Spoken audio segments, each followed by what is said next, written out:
बिस्मिल्लाहिर्रहमानिर्रहीम। अस्सलाम वालेकुम नाज़रीन। 22 करोड़ का मुल्क सर्कस बन चुका है। एक तमाशा है कि लगा हुआ है, अपने ही लोगों के साथ भोंडा और बेईमाना मजाक किया जा रहा है। आज हाई कोर्ट के अंदर परवेज़ इलाही साहब कल रात डी नोटिफाई हो गए थे। मेरा कल ख्याल था कि जो कुछ भी होगा अदालत में चीज़ जाएगी, और कल ही मैंने कहा था कि 3-4 महीने अदालत में चलेंगे, उसके बाद मार्च तक बस नेगोशिएशन शुरू हो जाएगी।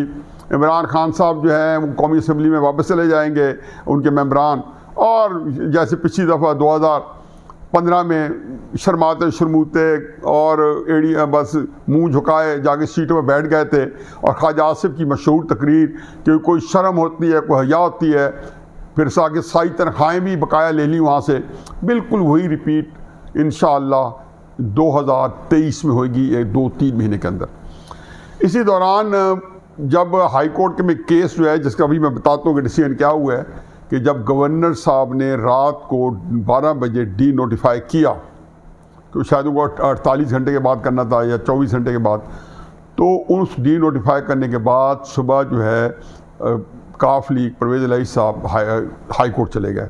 हाई कोर्ट के फुल बेंच ने हेयरिंग की, और 6:30 बजे उन्होंने एक शॉर्ट जो ऑर्डर है, अभी वो आया तो नहीं है, लेकिन जो उन्होंने स्पेल आउट के लिखाया वो ये किया कि परवेज़ इलाही साहब को इस शर्त पे या इस वादे पे बहाल किया है कि वो अंडरटेकिंग दिया, उन्होंने दी, बयान हल्फी दिया कि मैं असम्बलियों को तहलील नहीं करूँगा। ये तो परवेज़ इलाही साहब तो बेचारे अपनी तकरीरों में कह रहे हैं, इमरान खान साहब कह रहे हैं कि हमें चलने दो, 3-4 महीने हम डेवलपमेंट का काम करा लें। उनका काम बन गया है। गवर्नर साहब के वकील ने कहा है जी कि आप इनको 4 दिन या 7 दिन में वोट ऑफ कॉन्फिडेंस से कह दें। तो अदालत ने कहा जी कि हम उसको ऐसा करते हैं कि पहले तो शायद अदालत ने दरमियान में कहा कि चलो ऐसा कर लेते हैं कि अगले जुम्मे तक वोट ऑफ कॉन्फिडेंस ले लें और हम बहाल करें। फिर उन्होंने कहा जी कि हमने चूँकि उनसे अंडरटेकिंग ले लिया है, वो तहलील नहीं करेंगे, तो हम केस को मेरिट पे सुनते हैं। और 13 जनवरी को उन्होंने फिक्स कर दिया है, छुट्टियों के बाद जो विंटर वेकेशन हो रही हैं उसके बाद वो आगे सुनेंगे। ये तो है केस की सूरत हाल कि परवेज़ इलाही साहब अब चीफ मिनिस्टर हैं और एक स्टे ऑर्डर के ऊपर चीफ मिनिस्टर है, और उनका काम चलता रहेगा। इमरान खान साहब जो है वो हाथ मलते रहेंगे, क्योंकि कमाल मुहारत से इमरान खान साहब से मामला ले लिया गया है। अब ये तहलील करने का मामला जो है इमरान खान साहब के पास नहीं है, और वोट ऑफ कॉन्फिडेंस जो है वो भी मेरा ख्याल है कि कभी नहीं लेंगे, क्योंकि उनको पता है कि तहरीक इंसाफ के 15-20 बंदे जो हैं लेफ़्ट राइट करना कोई मुश्किल नहीं है, और कोई भी सूरत हाल हो सकती है। तो एक ऐसा कैच 22 सिचुएशन है कि जिसमें वो एक होता है कि ना जाए बनेगी और ना आए बनेगी। अब इसमें 13 जनवरी के बाद फिर कोई हफ्ते 10 दिन बाद तारीख पड़ेगी, फिर तारीख पड़ेगी, और 2-3 महीने केस चलता रहेगा, फिर जाके कहीं फैसला होगा, और फैसले से पहले जो है कोई और नया एक इशू पैदा हो जाएगा। इमरान खान साहब के ऊपर भी शायद जनवरी-फरवरी में 20 जनवरी से उनके विंटर वेकेशन के बाद हर अदालत में उनके केसेस चल रहे हैं, तो 1 महीने 1.5 महीने में कहीं ना कहीं से उनके केस भी कोई सूरत इख्तियार कर जाए, जो मेरा अपना ख्याल है कि जनवरी-फरवरी में एक उधर भी ताबड़तोड़ हमले होंगे। इमरान खान साहब अपने भी उन्होंने तकरीबन सारे साथियों को बता दिया है कि मेरे जो है ना ये मुझे डिस्क्वालीफाई भी करेंगे, मुझे जेल में डालेंगे। सज़ा के बारे में वो अभी खुशफहमी में है कि इधर ये मुझे सज़ा देंगे तो उधर आरिफ अलवी साहब जो हैं वो सज़ा माफ़ कर देंगे। सदर के पास ये राइट है। लेकिन जब 13 जुलाई को नवाज शरीफ को 10 साल जेल की सज़ा हुई थी और मरियम बीबी को 7 साल जेल की सज़ा हुई थी, तो उस वक्त सदर जो थे सदर ममनून हुसैन थे। तो ज़ाहिर है कि वो उसको वो नहीं कर सके थे, क्योंकि वज़ीर आज़म जो है उसकी रिकमेंडेशन ज़रूरी होती है। उनको शायद कानूनी नुक्ता नहीं पता कि सदर अपने तौर पे कुछ भी नहीं कर सकता। वो तो अपने मुंह से बैठी है मक्खी को भी नहीं उठा सकता, अगर वो आइन के लिहाज से बैठी हो तो वो कुछ भी नहीं कर सकता। चुनांचे इसको एक तरफ रखें। बारह इमरान खान साहब इस बारे में बड़े क्लियर हैं कि उनको नाअहल भी किया जाएगा, उनको सज़ा भी सुनाई जाएगी। अब उसके बाद वो अपना लाएमल भी तैयार कर रहे हैं।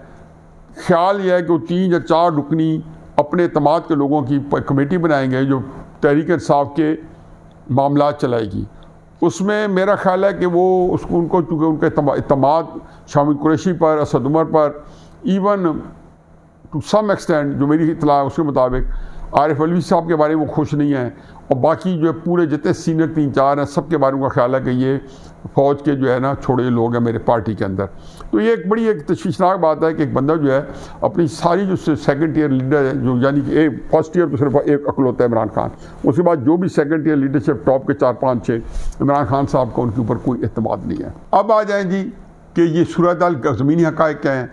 ज़मीनी हक़ाइक़ ये हैं कि जी इमरान खान साहब शायद इसमें ख़ुद भी किसी हद तक उनको ऑन बोर्ड कर लिया गया हो, क्योंकि उनके पास अब बची नहीं थी। वो कहते थे कि किसी तरीके से मेरी फेस से मेरे को, तो ये नहीं कि वो असेंबली से नहीं डिज़ोल्व करना चाहते थे कि वो मनसूबाबंदी थी। मैंने कहा ना कि 26 नवंबर को वो जनरल आसिम मुनीर जो हमारे आजकल के आर्मी चीफ हैं, इनकी अपॉइंटमेंट रुकवाने के लिए ये 3-4 हफ्ते से मैं कई दफ़ा कह चुका हूँ कि नवाज शरीफ साहब के बारे में पता चल गया था कि उनकी सुई जनरल आसिम मुनीर से पर पिछले 6-7 महीनों से जब से हुकूमत इंस्टॉल हुई है अटकी हुई थी।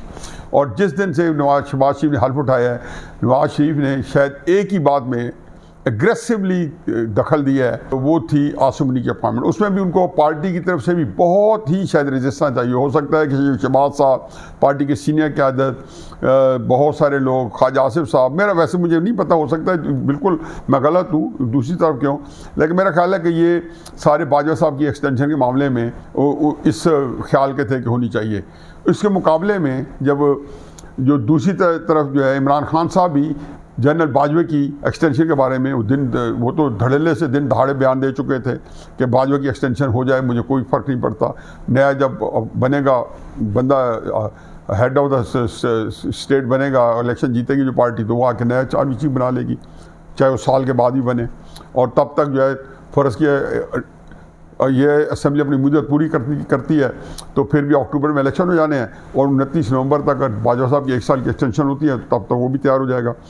ये वो सूरत हाल थी जिसमें इमरान खान साहब 26 नवंबर को जनरल आसिम मुनीर के अपॉइंटमेंट या तैनाती के ख़िलाफ़ पहले उन्होंने उसके आड़े हाथों लिया, जलसों में ललकारा पुकारा, या वो नाम जैसे बाजवा साहब का नाम कल नहीं लिया, इस तरह आसिम मुनीर का नाम तो नहीं लेते थे क्योंकि उन्हें पता था आर्टिकल 6 लग सकता है। वो कह रहे हैं ना कि आर्टिकल 6 लग जाएगा, मैं आर्मी चीफ का नाम लूँ, तो वो उस समय एक आर्मी जनरल थे तो वो कह देते तो एक आर्टिकल 6 लग सकता था कि फ़ौज के ख़िलाफ़ लोगों को उकसाना उभारना।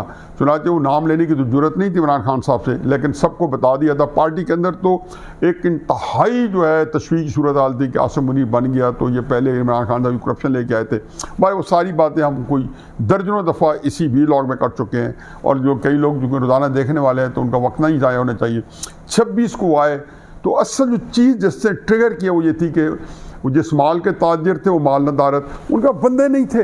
देखा नहीं था शामिद कुरैशी की तकरीब इमरान साहब से पहले थी तो उन्होंने कहा जी हमारे काफिले आ रहे हैं, उनको रोका जा रहा है। कौन रोक रहा था उस दिन? KP में आपकी हुकूमत, रावलपिंडी आपने आना है, पंजाब में आपकी हुकूमत, रावलपिंडी आपने आना है, और आपने रावलपिंडी चुना इसलिए था आसिम मुनीर के लिए। अब ये कहना जी, अब वो उन्होंने, मैं कहता हूँ कि अल्लाह ताला माफ़ करे, पता नहीं क्या अपने आप को धोखा देते हैं किसी को, क्या हम इस्लामाबाद जा सकते थे बंदों को तूफान लेके, तो ये कौमी रहनुमा जैसे 2 करोड़ लोगों से हलफ लिया था रावलपिंडी के जलसे के लिए कि वो आएंगे और जिहाद करेंगे, और जिहाद करेंगे आर्मी चीफ की अपॉइंटमेंट रुकवाने के लिए। मैं तो कहता हूँ जो फायर करने वाला बंदा जिसने एक मज़मूम हरकत की इमरान खान साहब पे काता हमले की, मुझे 100% यकीन है कि वो भी उसमें शामिल होगा वारदात में कि कोई बड़ा वाक़या हो जाए और आसिम मुनीर की अपॉइंटमेंट रुक जाए, मुल्क में मार्शल लॉ लग जाए। ये किसके इंटरेस्ट में था मुझे नहीं पता, लेकिन मैं ये चीज़ें जब मैं कोऑर्डिनेट करता हूँ तो मुझे अब यकीन है कि इमरान खान साहब पे वो हमला जो है बड़ा ही एक, जो वो इमरान खान साहब कह रहे हैं, मैं उसके मुताबिक सोची समझी स्कीम के तहत था। अब ये भी उनको पहले ही किसी ने बता दिया है, और हो सकता है कि जो किरदार जो हो, ज़ाहिर है शहबाज शरीफ ने साहब नहीं थे, राना सनाउल्लाह साहब नहीं थे, ये बेचारे वो थे इनका नाम लिया जा सकता है। बाकी जो इनका नाम लेना चाहते थे उनका नाम ना पर्चा हुआ है, ना उसके ऊपर वो राना सनाउल्लाह पे भी पर्चा हो गया, शहबाज शरीफ साहब पे भी हो गया, उन पे पर्चा नहीं हो सका कि उन्होंने कहा कि इसका नाम निकालें तो फिर पर्चा होगा कि जो इमरान खान साहब डर्टी हैरी इस तरह करते थे। खैर एनीवे, तो वो 26 को जो है वो जो अज़ाइम थे वो खाक में मिल गया कि असल चीज़ ही सामने बंदे ना आए। इमरान खान साहब को मैंने सारे तहरीक इंसाफ के बंदों से पूछा कि फैसला कब हुआ था। मैं पहले भी बता चुका हूँ कि असेंबली तहलील करेंगे, तो चूँकि मनसूबबंदी के तहत नहीं तो आपके गले पड़ गई, फिर आपको उसकी मुज़म्मरात नुकसानात तक बताए गए। अब इसमें 2-3 बातें हैं। एक तो ये कि जी जो MNS थे वो चूँकि अपने इस्तीफ़ा दे चुके थे तो वो चाहते थे कि हम तो डूबे हैं सनम, बाकी MPs क्यों जो है वो आसूदगी के साथ रह रहे हैं। तो चुनाचे फवाद चौधरी हो, असद उमर हो, ये जितने MNAs हैं इनके इंटरेस्ट था कि पंजाब असम्बली डिज़ोल्व हो। एक MPA नहीं था, ना काफ लीग का ना नून लीग का, कि जो चाहता था। मेरे पास है, उन्होंने कहा जी, उन्होंने इमरान खान साहब को वाज़ेह फाशगाफ अल्फाज में कहा कि हजूर ये ना करें काम, ये इसमें आपको नुकसान ही नुकसान है। आपको एक सेफ हेवन्स मिली हुई है पंजाब और KP में, आप यहाँ दनाते फिर हैं, आप अपोजिशन भी कर रहे हैं, हुकूमत भी कर रहे हैं।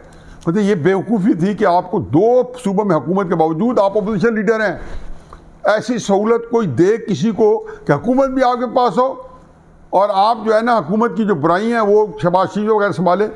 तो उसमें इमरान खान साहब जो हैं वो अंदर से अब से फंस गए थे। लेकिन वो कहते थे कि हर दफ़ा ना मैं 25 मई को इलेक्शन ले सका, ना मैं 26 मई को आर्मी चीफ की तैनाती रुकवा सका, अब मैं असम्बली तहलील ना की तो मुझे तो बिल्कुल टुकड़ी रह जाऊँगा। अब ये रिलीफ मिली है। लेकिन असल बात यह है कि इलेक्शन जो है ना, जो तरीके सावल कहते हैं जी कि इलेक्शन से क्यों भागते हो, मैं क्या बताऊँ क्यों भागते हैं। इसलिए भागते हैं कि जब आपको इक़्तिदार मिला तो आपने 58,000 लोकल बॉडीज़ जो रिप्रेजेंटेटिव थे, नुमाइंदगान थे, या जुम्बश कलम उनको घर भेज दिया। ये 5 मई को, ये 4 मई 2019 को वाक़या हुआ। आपके इक़्तिदार में आए 8 महीने हुए थे। सुप्रीम कोर्ट ने साल के केस के बाद बहाल कर दिए और साथ आपको ऑर्डर किया कि आप 2020 के अंदर इलेक्शन करवाएं। 2020 गुजर गया, 2021 गुजर गया, आखिर तक इलेक्शन करा देते। इतने जो पॉपुलर थे अपने लोकल बॉडीज, जिसका आप कहते थे कि इमरान खान साहब कहते थे ग्रॉस रूट्स लेवल पे पॉलिटिक्स, क्या कहते थे कि मुस्लिम लीग नून जब इलेक्शन नहीं कराती थी 2013 के बाद 2-3 साल नहीं कराए, तो ये क्या कहते थे, ग्रॉस रूट लेवल की पॉलिटिक्स। जब चूँकि उसमें मुस्लिम लीग नून के 80-90% लोग नुमाइंदगान थे। अब आपने वो अबॉलिश कर दिए। फिर आपने देखा कि आप ही के दौर में जब थोड़े से इलेक्शन सुप्रीम कोर्ट के ऑर्डर पे लोग कंटोनमेंट हुए तो मुस्लिम लीग ने स्वीप किया वो कंटोनमेंट, जिसमें 2018 में आपका तूती बोलता था, 2021 के अंदर जब इलेक्शन हुए तो उन्होंने स्वीप किया। बाकी इलेक्शन भी आपने मुलतवी किए। तो इलेक्शन तो ऐसे नहीं मिला करते।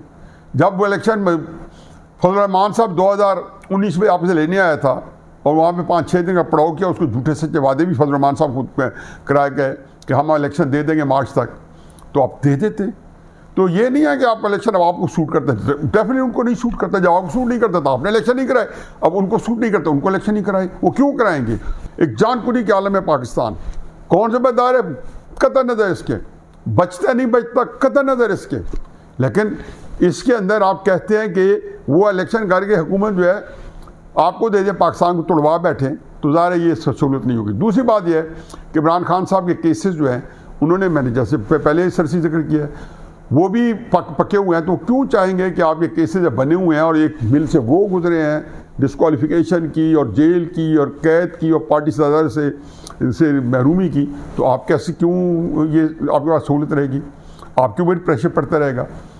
अब इस दौरान में जो असल वारदात हुई है वो ये है कि परवेज़ इलाही साहब जो हैं असल बात उन्होंने की है। थोड़ा सा देखें कि, और उसमें मैंने कल भी बताया कि सप्तान खान जो है वो परवेज़ इलाही के साथ एक हैंड इन ग्लव नजर आए, क्योंकि सबके एस्टेब्लिशमेंट के साथ डांडे मिलते हैं। परवेज़ इलाही साहब एक दिन पहले वहाँ से हदायत लेके आए थे, तो मैंने कल भी बताया था प्लान बी। आज प्लान बी वाजे हो गया, इसलिए नहीं वाजे हो गया कि मैंने को बता जो अब सामने आ चुका है प्लान बी। कल तक हम अंदाजे लगा रहे थे कि 3-4 महीने कानूनी जंग होगी, अब देख लें वो भी हो रही है। और ये भी कहा था कि जी ये उसमें अदालत में चले जाएंगे, वो नहीं गए, गवर्नर वाले नहीं गए, ये चले गए। अब वो सारी सूरत हाल ये है कि, लेकिन एक इंटरेस्टिंग चीज़ है जो पति में जिक्र किया था, ये नहीं किया था, कि वोट ऑफ नो कॉन्फिडेंस इन्होंने फ़ौरन दे दी थी, ताकि परवेज़ इलाही साहब किसी वक्त भी कॉन्फिडेंस का लेने से पहले उनको आइन रोकता नहीं था असम्बली तहलील करने में। जो गवर्नर ने जैसे उनको कहा कि सेशन बुलाएं, अपना इत्तेमाद का वोट लें, तो इमरान खान साहब दबाव डालें तो वो तहलील ना कर दें। तो ये मिली भगत थी कि मुस्लिम लीग नून और उसके इत्तेहादी पीपल्स पार्टी वालों ने वोट ऑफ नो कॉन्फिडेंस की तहरीक भी जमा करा दी। तहरीक जमा होने के बाद परवेज़ इलाही साहब जब तक उसे फारिग नहीं हो जाते वो तहलील नहीं कर सकते। अब इसके ऊपर तवज्जो इधर दिलाई गई, सारी तहरीक इंसाफ जितनी जो थी, हमाद अजहर, फवाद चौधरी, शिबली फराज, जितने जो इनके बोलने वाले हैं, शामिल कुरैशी, उधर तवज्जो दिलाते रहे कि जी अभी हफ्ते 10 दिन के अंदर जो है सप्तान खान कि जी हफ्ते 10 दिन के अंदर ये सारा क्लियर हो जाएगा और जनवरी के पहले हफ्ते में इलेक्शन हो जाएंगे। और साथ मैं हमेशा ये कहता था जी ये तहलील नहीं होगी असम्बली है जिस दिन इमरान खान ने ऐलान किया, क्या तरीका इख्तियार किया जाएगा, कौन पीछे हटेगा, कौन आगे आएगा, किस में क्या बनेगी। अब इसमें इमरान खान साहब शामिल हैं नहीं शामिल, हो सकता है कि उनके लिए भी इसके अलावा कोई चांस ना हो कि उसकी एक खामोश हमायत करें, लेकिन परवेज़ इलाही साहब और सप्तान तो दिन दहाड़े इस शरीक जुर्म रहे हैं गवर्नर के और मुस्लिम लीग के, बल्कि उन्होंने कहा जी दोनों ने मिल के इमरान खान साहब को ये सोशल मीडिया में आया हुआ है कि मामू बना लिया, बिल्कुल मामू बनाया। अब अदालत ने कितना खूबसूरत फैसला दिया है कि असम्बली तहलील नहीं कर सकते, यही परवेज़ इलाही साहब चाहते थे, यही मुस्लिम लीग चाहती थी। इमरान खान साहब तो on the face of thing बज़ाहिर असम्बली तहलील करना चाहते थे, तो नहीं। तो इसलिए इमरान खान साहब को सिर्फ एक ही फ़ायदा था, मैं हमेशा कहता था तहलील होने की सूरत में उनको पॉलिटिकल एक्टिविटी मिलेगी, और इमरान खान साहब इंजॉय जो कर रहे हैं पिछले 8 महीने से, जिसका वो जो दाल दलिया चल रहा है, जिसकी वजह से उनकी एक बैजा है, वो एक पॉलिटिकल एक्टिविटीज़ हैं जो जारी हैं। कभी उनको ज़िमनी इलेक्शन मिल जाते हैं, कभी लॉन्ग मार्च के जलसे मिल जाते हैं, अब वो उनकी एक्टिविटी करने के लिए उनके पास स्पेस कम हो गई है। अब ज़बरदस्ती प्रेस कॉन्फ्रेंस भी करेंगे, वो ऑफ कलर हो जाएंगी। अब लोग जो हैं कुछ भी नहीं सुन सकते। अब देखो कल की तकरीर इसलिए सुनी गई है परसों की कि उसके अंदर फिर उन्होंने कहा जी मैंने चूँकि तहलील करनी थी और परवेज़ इलाही को और महमूद खान को बिठा के, तो इसका इंतज़ार हो रहा था कि वो क्या फ़ैसला करते हैं। और फिर उसके बाद उन्होंने 23 तारीख दी थी 22 को। तो सिर्फ अब सूरत हाल ये है, मेरा ख्याल है कि आज की तारीख में जो हुकूमत वफाकी हुकूमत चाहती है और उसे इत्तेहादी चाहते हैं वो जीत गए हैं। परवेज़ इलाही साहब जो है वो जीत गए हैं, क्योंकि परवेज़ इलाही साहब भी असम्बली को तहलील नहीं करना करते तो उसका बर्मल इजहार भी किया है, और फिर बाजवा साहब का नाम भी उन्होंने हटवा दिया है। यही उन्होंने कहा था कि आप बाजवा साहब का नाम नहीं लेंगे। अंदर से भी उनको यही पैगाम दिया गया, अंदर से मुराद वो बड़े घर से, कि आप आर्मी चीफ का नाम नहीं लेंगे। तो कल किस तरह था, फर्स्टेट हो रहे थे और इल्तिजाएं कर रहे थे, आर्मी चीफ का नाम नहीं ले रहे थे, एक आदमी। तो एक आदमी जो है, अब कई आदमी जो उनके सामने खड़े हैं, मेरा अपना ख्याल है कि जो सूरत हाल है वो तो सियासतदानों की ज़िंदगी में आती रहती है, मुश्किल टाइम भी आता है आसान भी, लेकिन इमरान खान साहब ने उसकी प्लानिंग की है सिफर। इमरान खान साहब की पार्टी कैसे चलेगी उसकी प्लानिंग इमरान खान साहब ने की है 0। इमरान खान साहब उस टाइम का जिसमें वो डिस्क्वालीफाइड होंगे और मुमकिन तौर पे शायद जेल में होंगे और पार्टी सदारत से भी मुमकिन तौर पे महरूम हो सकते हैं, तो उस वक़्त इमरान खान साहब का कोई गेम प्लान है, मनसूबाबंदी है, ना पहले कोई काम मनसूबाबंदी के साथ किया है। जितने उन्होंने किया, तब चाहे लॉन्ग मार्च, चाहे शॉर्ट मार्च, चाहे जो कुछ है, ना अब उनकी मनसूबाबंदी है, ना उनके पास हमेशा कभी ज़िंदगी में सियासी मनसूबाबंदी रही है। एक चीज़ के कमाल है उनका माशाल्लाह, वो लड़ते बहुत अच्छे हैं और दिलेरी के साथ उन्होंने 8-9 महीने से 10 महीने से अपनी जंग जारी रखी हुई है। और सियासी तौर पर मैं हमेशा कहता हूँ नाबल्द हैं और बिल्कुल वो जो है बुनियादी जो सोच समझ है उससे आ रही हैं। चुनाचे मेरा ख्याल है इमरान खान साहब की ज़ात के लिए मुश्किल वक्त तहरीक इंसाफ जो है शायद उसका दाल दलिया चलता रहे अगले इलेक्शन तक। वमा अलैना इल्लल बलाग।